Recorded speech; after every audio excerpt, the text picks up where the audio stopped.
We just, obviously I've been there for 8 years, we just started chatting about football and what football brings out with the 90 minutes on a park.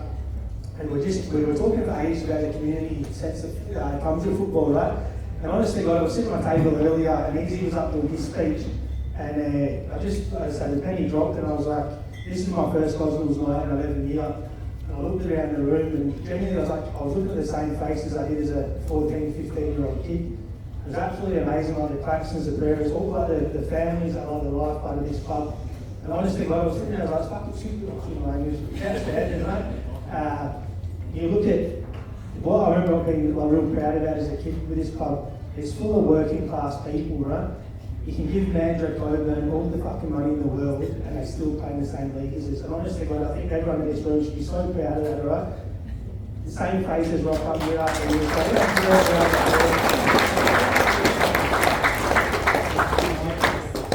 Right, on to the real stuff. So, first of all, on behalf of me and Jamie, a massive thanks to everyone for giving us the experience we had this year. Obviously our first year of coaching. The boys in the back corner, thanks very much for putting up with us.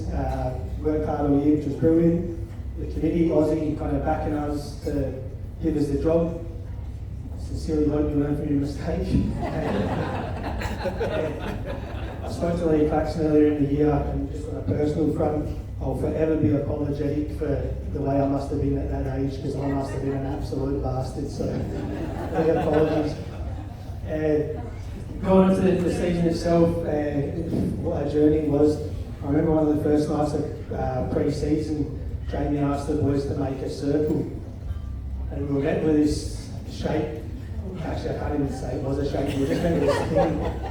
I remember Jamie looking at me laughing, and we thought we were in for one hell of a journey.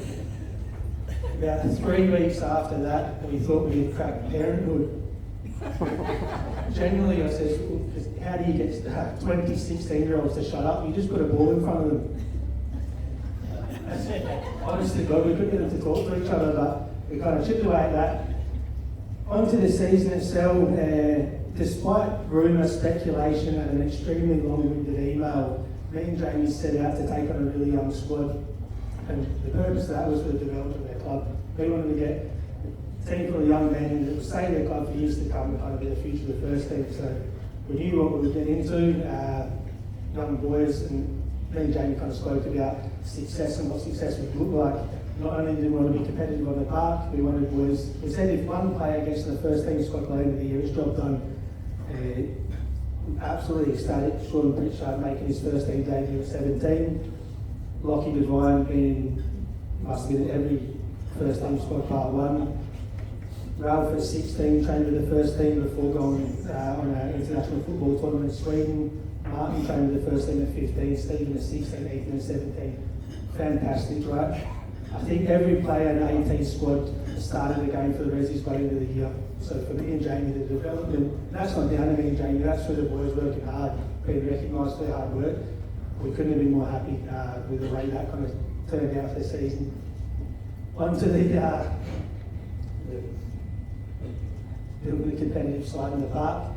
Unfortunately, the league table doesn't lie, and we did finish second bottom of the league. I think if you came down and watched any of our games, you'd realise that was pretty harsh on reality of where we were as a squad. To generally say out with UWA at home, we were competitive in every game we played in. And we learned just mistakes in either box. We didn't really learn from our lessons. I remember joking, just after the halfway point of the year, if football games only went for 45 minutes, we'd probably be in the top 3.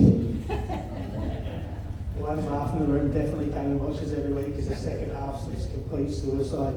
But so from a learning opportunity, the boys that learn at a young age is going to stand in great stead. Hopefully they hang about this club for years to come because there's some players in there that are absolutely fantastic. So for the individual awards, we'll start off with the fairest and best as voted by the Gozzy Loyal. This young fella, absolutely outstanding. A player that could have let his ego get to him, listened to everything we told him, worked hard, had physical attributes that he didn't take for granted, was rewarded through hard work to kind of make his first team debut, as I mentioned earlier. He must have played every position apart from us, apart from in the sticks. And 90% of that was at centre half, and he was the leading goal, so the league's the second top goal scorer. So none other than Sean Pritchard.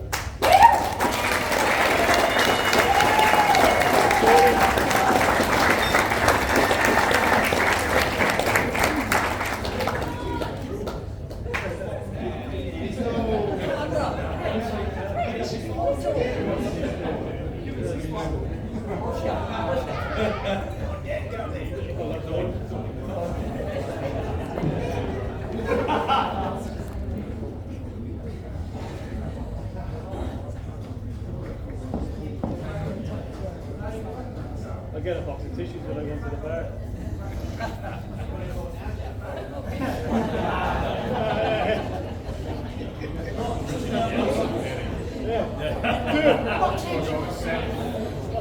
Just wait for the next one.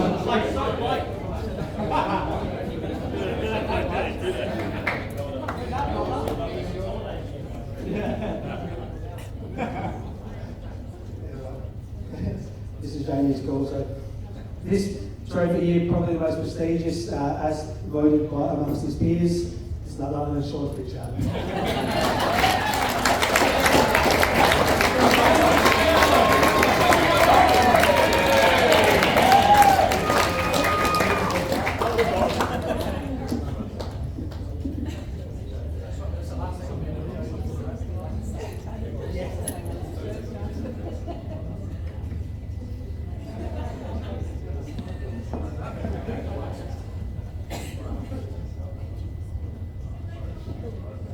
Just lastly, a coach's award for me and Jamie, because it would have been an absolute travesty if this young fellow left the room empty-handed.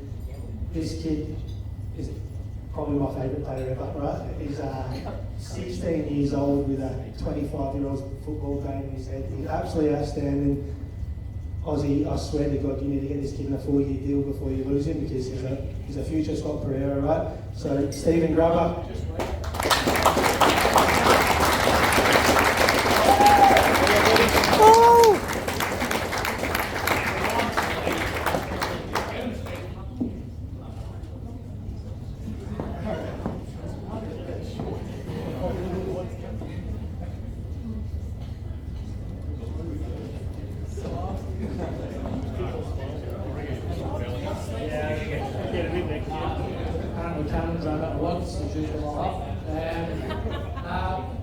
Honestly, it was an eye-opening experience for me, and I thoroughly enjoyed it. I'm going to do it again next year.